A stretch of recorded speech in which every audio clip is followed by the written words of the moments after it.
충만찬 함께 공부해 보도록 하겠습니다. 오늘 내일까지 나눠드린 유인물을 갖고 오셔서 공부하는 데 도움이 되시면 좋을 것 같습니다.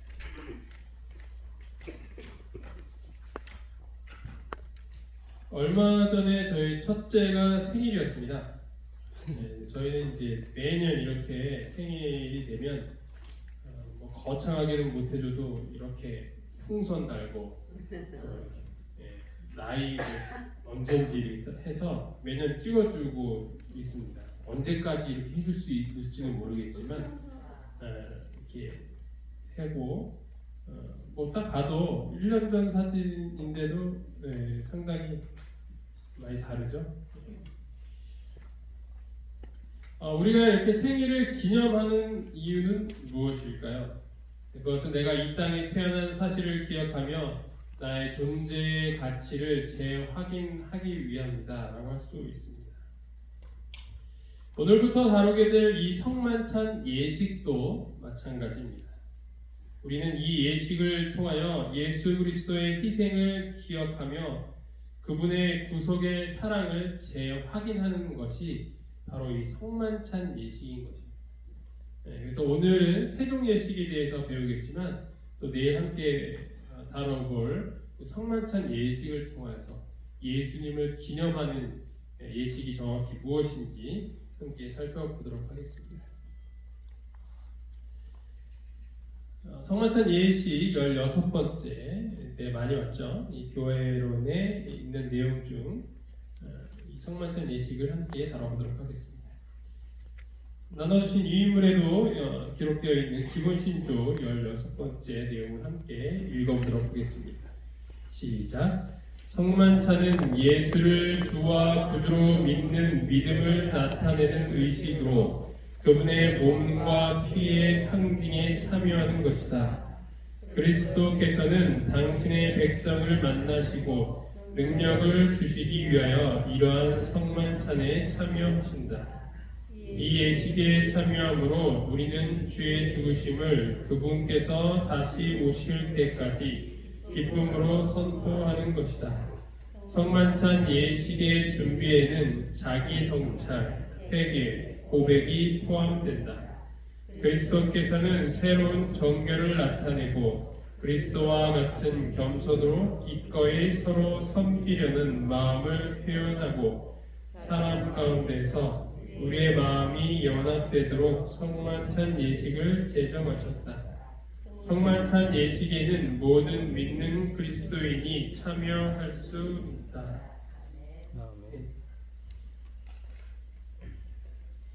예수님과 제자들이 유월절을 보내기 위하여서 다락방에 모였을 때 그들의 발은 먼지 투성이가 되었습니다.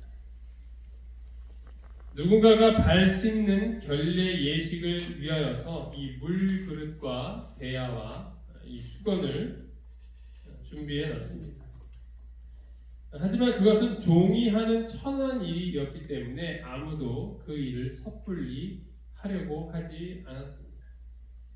이것은 위생의 문제라기보다는 예식의 문제였기 때문에 사람들은 밖에 들어오면서 이렇게 결례 예식을 항상 진행하였습니다. 예수님의 십자가를 앞에 두고 비통한 마음으로 이렇게 말씀을 하셨습니다. 이르시되 내가 고난을 받기 전에 너희와 함께 이 유월절 먹기를 원하였노라. 내가 너희에게 이르노니 이 유월절이 하나님의 나라에서 이루기까지 다시 먹지 아니하리라 하시고 그러나 이 제자들은 여전히 이때까지 서로를 미워하는 마음이 가득하였습니다. 또 그들 사이에 그중 누가 크냐 하는 다툼이 난지라. 바로 다음날 예수님께서 십자가에 달려 돌아가시는 날임에도 불구하고 그들은 이때까지 여전히 서로 싸우는 그런 사이였던 것입니다. 이들의 관심은 천국에서 누가 가장 큰지 그리고 자기도 한 자리 차지할 수 있는지에 대한 것이었습니다. 그때 제자들이 예수께 나와 이르되 천국에는 누가 크니이까? 이것이 바로 제자들이 했던 주요 질문이었습니다. 예수께서 이르시되 무엇을 원하느냐 이르되 나의 이 두 아들을 주의 나라에서 하나는 주의 우편에 하나는 주의 좌편에 앉게 명하소서. 바로 이 야고보와 요한의 어머니가 예수님께 구했던 그런 모습이죠.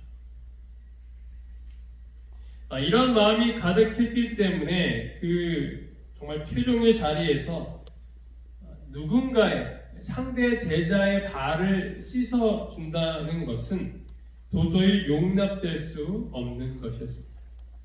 어떻게든 동료를 짓밟고 가장 높은 곳에 올라가야 하는 상황 가운데서 오히려 그들을 섬기는 듯한 모습의 종의 일을 해서는 안 되는 것이었기 때문입니다.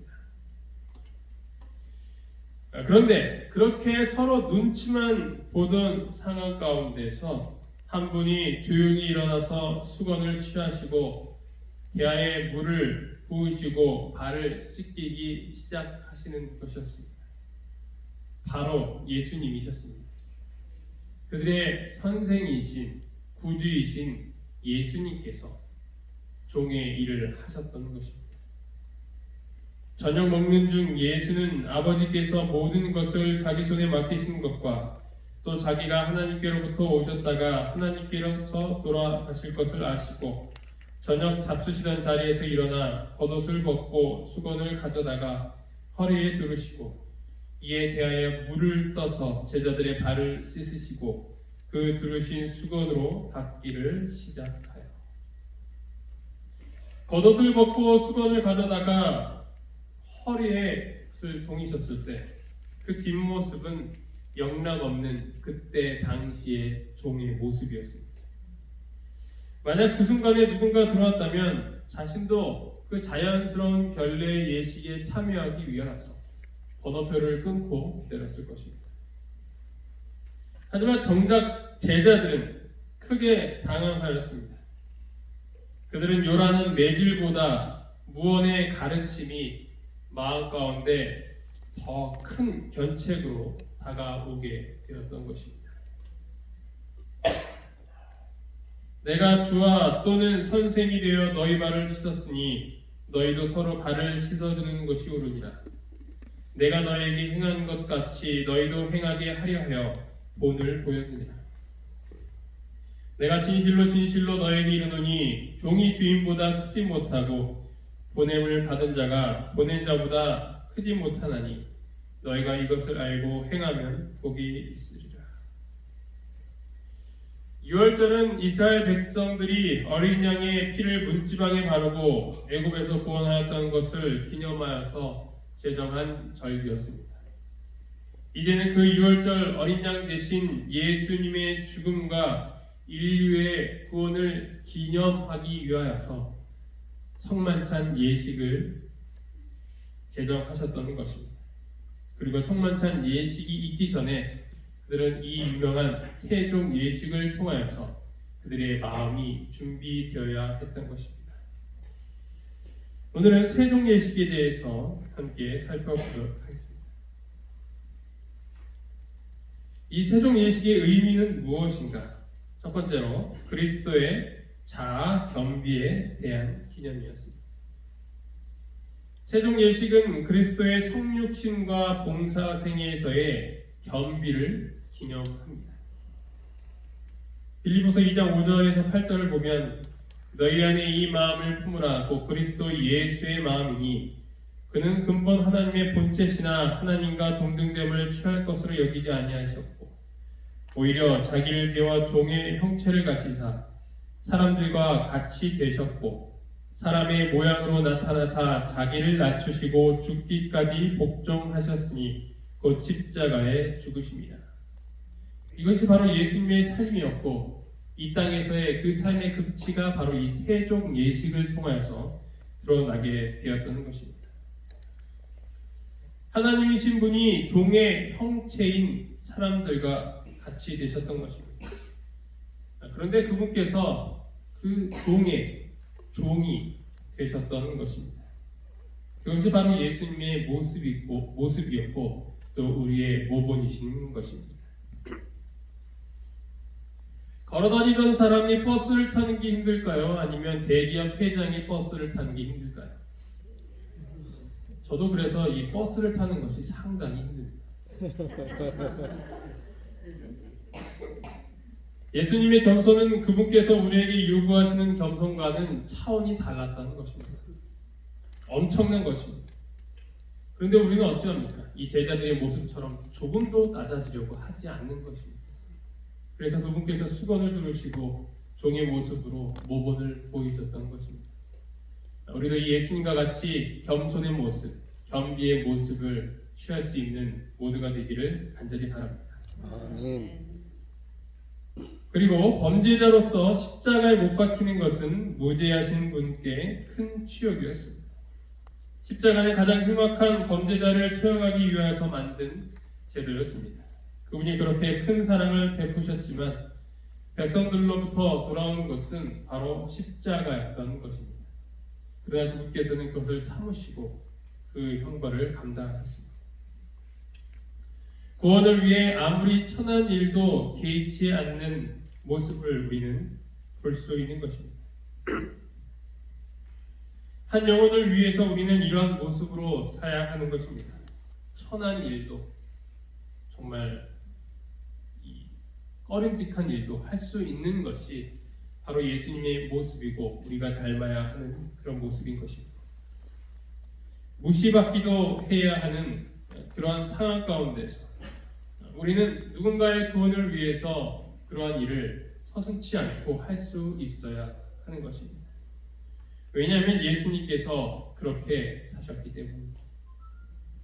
발을 씻김으로 그리스도의 모본을 따름으로 그분의 정신을 따르게 되는 것입니다. 갈라디아서 5장 13절에 오직 사랑으로 서로 종로를 따라. 이것이 바로 바울의 가르침이며 예수님의 정신이었던 것입니다. 사랑이란 무엇인가? 그것은 종로를 타는 것입니다. 종로를 타는 것이 그 사람을 위해서 겸손의 모습을 취하는 것이 사랑이라고 가르치는 것이 바로 예수님의 정신이며 기독교의 근본 가치인 것입니다. 아멘. 예수님이 이것을 삶으로 실제로 보여주셨습니다. 예수님에 있어서는 그 행동이 굴욕이 아니었습니다. 그것은 사랑이었던 것입니다. 우리가 때로는 낮아져야 하고 겸손해져야 할 때 그것은 치욕스러운 것이 아니라 사랑이라는 것을 기억하시면서 그 사랑을 가정에서, 그리고 병원에서, 교회에서, 직장에서 행하실 수 있는 우리 모두가 되기를 간절히 바랍니다. 아멘. 자신을 낮추는 일이지만 결코 사람의 품위를 떨어뜨리지 않는 것입니다. 마태복음 25장 40절에 임금이 대답하여 이르시되 내가 진실로 너희에게 이르노니 너희가 여기 내 형제 중에 지극히 작은 자 하나에게 하는 것이 곧 내게 한 것이니라 하시고, 우리가 서로의 발을 씻기면서 내가 씻기는 것이 누구의 발이라고 생각해야 되는 거예요? 예수님의 발이라고 생각하면 훨씬 더 쉽습니다. 그리고 더 마음을 다해서 할 수 있는 것입니다. 아, 내가 예수님을 위하여서 이런 일을 하고 있는 것이구나. 예수님을 위하여서 내가 이렇게 많은 정성을 쏟을 수 있는 것이구나 라는 것을 생각을 하게 된다면 우리의 그 겸손으로 드러난 사랑은 더욱 깊어지고 숭고해질 것입니다. 아멘. 이렇게 그리스도의 자아 겸비에 대한 기념인 이 세종 예식에 참여할 때 우리가 그런 마음으로 동참하기를 간절히 바랍니다. 아멘. 이 예식의 두 번째 의미는 더 높은 정결케 함의 표상이었습니다. 발 씻음은 마음을 정결케 함을 상징합니다. 예수께서 이르시되 이미 목욕한 자는 발밖에 씻을 필요가 없느니라. 온몸이 깨끗하니라. 너희가 깨끗하나 다는 아니니라 하시니라. 베드로가 예수님께 전신을 다 씻겨달라고 요청하셨을 때 그분은 이미 목욕한 자는 발밖에 씻을 필요가 없다라고 말씀하신 것입니다. 그리스도의 피로 말미암아 우리가 용서함을 받고 침례를 받았지만 아직도 그들의 마음에, 그리고 우리들의 마음에는 죄악된 마음이 존재하는 것입니다. 그래서 우리는 이 세종 예식을 통하여서 그런 모든 마음을 용서받기를 원하는 마음으로 준비될 수 있는 것입니다. 그제서야 우리는 성만찬 예식에 참여할 수 있는 준비가 되는 것입니다. 갈씻김을 통하여 예수께서는 그들이 성만찬에 참여할 준비가 되기를 갈망하셨던 것입니다. 그래서 예수님의 이러한 행동은 어떻게 보면 의도적이었던 것입니다. 그들이 서로를 미워하고 또 내가 더 높아지기를 원하는 그런 마음 가운데서 성만찬 예식에 참여할 수 없었던 것입니다. 그래서 우리는 세종 예식을 통하여서 마음을 비우고 또 사랑하는 마음을 갖고 예수님의 마음을 갖고 있어야 우리는 그 성만찬 예식에 참여할 수 있게 되는 것입니다. 우리가 규칙적으로 정결케 함을 받을 필요가 있음과 우리가 전적으로 그리스도의 피에 의존하고 있음을 상기시켜 주는 것이 바로 이 예식의 의미인 것입니다. 우리의 마음이 항상 정결케 되어야 하겠지만 이 예식에 참여하기 전에 그것은 더욱 극대화되어야 하는 것입니다. 하지만 우리가 어떻게 보면 매일 세종 예식을 하는 마음으로 살아가야 된다는 것도 생각해 볼 수 있습니다. 아멘. 어떤 이 교회에 와서 이 세종 예식이라는 시간을 통해서만 세종 예식에 참여하는 것이 아니라 우리는 매일의 우리의 삶 가운데서 세종 예식에 참여할 수 있습니다. 그래서 우리의 마음을 겸비케 하고 또한 우리의 잘못된 그런 죄들을 돌아보며 그것을 정결케 해달라고 기도하는 마음으로 살아가게 된다면 우리는 매일 그 세종 예식에 참여하게 되는 것입니다. 우리가 이런 마음으로 매일을 살아가며 매일의 성만찬 예식을 준비할 수 있는 우리 모두가 되기를 간절히 바랍니다. 아멘. 세 번째는 용서의 친교입니다. 우리가 용서해 줄 때에만 우리가 하나님의 용서를 경험할 수 있습니다. 마태복음 6장 14절 15절 너희가 사람의 잘못을 용서하면 너희 하늘 아버지께서도 너희 잘못을 용서하시려니와 너희가 사람의 잘못을 용서하지 아니하면 너희 아버지께서도 너희 잘못을 용서하지 아니하시리라. 그래서 이 세종 예식을 통하여서 때로는 화해의 시간이 될 수 있어요. 교회에서도 싸우나요? 네, 싸우죠. 싸울 수밖에 없습니다. 그때 멋있게 손을 잡고 가시죠. 그렇게 하시면 얼마나 참 드라마틱한 그런 모습이 아닐까요, 그렇죠? 그리고 그 순간에 서로 눈물을 흘리면서 잘못을 구하고 또 예수님의 용서를 구하게 될 때 또 더 아름다운 그런 친교의 모습을 유지할 수 있는 것입니다. 혹시 여러분 중에 마음 가운데 안 좋은 것이 있으신 분이 계시다면 그 사람과 함께 세종 예식에 참여해 보시기 바랍니다. 그렇다고 드러내놓고 싸우지도 않았는데 나 사실 네가 되게 싫었어 이렇게 하면서 하지 마시고 그럴 때는 조용히 손을 잡고 오늘은 한 번도 안 해봤으니처럼 한번 해보자고 해보시는 것도 참 좋습니다. 친한 사람끼리만 하지 마시고요. 또 모르는 사람과 또 서먹서먹한 사람과 또 함께 한다면 또 그런 친구의 모습을 취할 수 있을 것입니다. 우리는 기꺼이 다른 사람의 발을 씻기고 다른 사람에 의해 기꺼이 씻김을 받을 필요가 있는 것입니다. 내가 주와 또는 선생이 되어 너희 발을 씻었으니 너희도 서로 발을 씻어주는 것이 옳으니라. 그리스도의 봉사의 상징들을 우리에게 시행해 주는 사람은 동료 신자들이다. 그러므로 이 예식은 용서의 교제가 된다. 이 용서의 시간 그리고 친교의 시간을 통하여서 더욱 하나가 될 수 있는 우리 모두가 되기를 바랍니다. 아멘. 마지막으로 이 예식의 의미는 그리스도와 신자들 간의 관계를 말합니다. 이 세종 예식은 당신을 따르는 자들을 사랑하시되 끝까지 사랑하시는 그리스도의 사랑을 나타내는 것입니다. 그리스도와의 계속적인 교제를 원하는 사람들은 이 예식에 참여해야 하는 것입니다. 베드로가 이르되 내 발을 절대로 씻지 못하시리이다. 예수께서 대답하시되 내가 너를 씻어주지 아니하면 내가 나와 상관이 없느니라. 그래서 우리는 이 세종 예식을 통하여서 예수님과 우리 사이의 관계를 재확인하고 그 관계가 두터워지는 시간이 될 수 있다라는 것입니다. 우리가 발을 씻길 때 예수님의 발을 씻긴다는 생각으로 막 발을 씻기고, 또한 누군가 나의 발을 씻길 때 예수님께서 나의 발을 씻어 주신다는 마음으로 임한다면 우리는 예수님과의 더 깊은 교제의 관계로 들어가는 것을 경험하게 될 것입니다. 그리스도의 모본을 따라 이 예식을 행하는 모든 사람들은 그리스도께서 살아가신 것처럼 살아가는 것이 무엇인지 어떻게든 경험하게 될 것이다. 하지만 아쉽게도 요즘 코로나19 이 사태로 인하여서 이 세종 예식, 성만찬 예식을 진행하기가 어려운 상황에 직면하고 있습니다.